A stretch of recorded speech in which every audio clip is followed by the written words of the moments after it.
Well, I was a long-haul truck driver, and I was out on the road for the last 2 months. I could feel myself failing and didn't know what was wrong. I just couldn't figure it out, and by the time that I said enough's enough, I was ready just to keel over.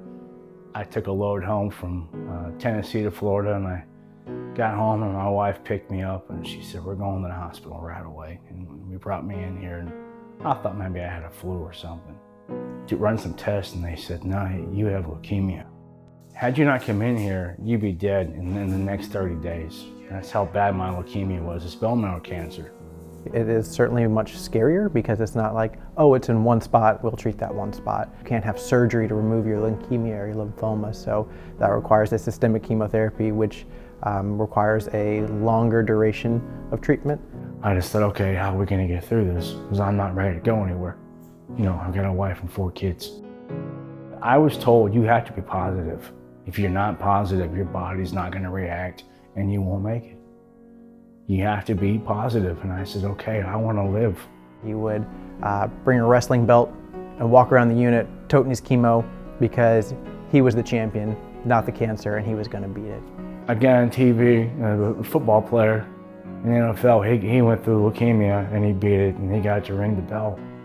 And I looked at my wife and said, how come I don't get to ring the bell? He popped into my office and said, hey. And I said, what's up, Wayne? And he said, you guys have a bell.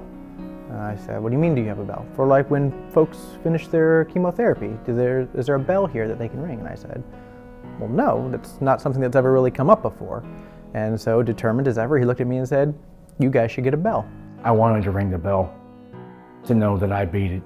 Wayne's was our first person to ring the bell. It actually happened on a Saturday, so most of our leadership team isn't here on Saturdays, but we made it every effort to make sure that we were here that Saturday morning with his friends and his family to be there with him as we worked through his chemo treatment, to be there when he rang that bell.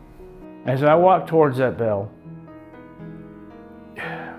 everything that happened from the beginning of my journey to now, to that point, was running through my head.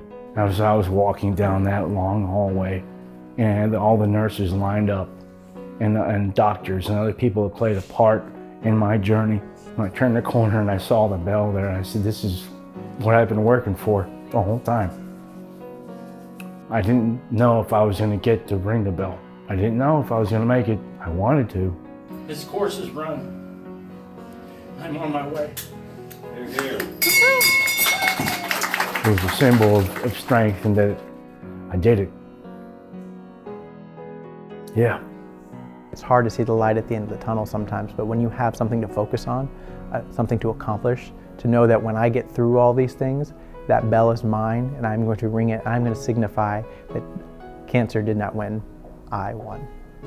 Every time the bell rings is a symbol of another person beat the odds, that they got their life back. And it's a beautiful thing. It's not just for me, but it's for everybody else who comes through there. You know, and now they have, you know what, I'm going to ring that bell too. I'm going to beat this. That's what it means.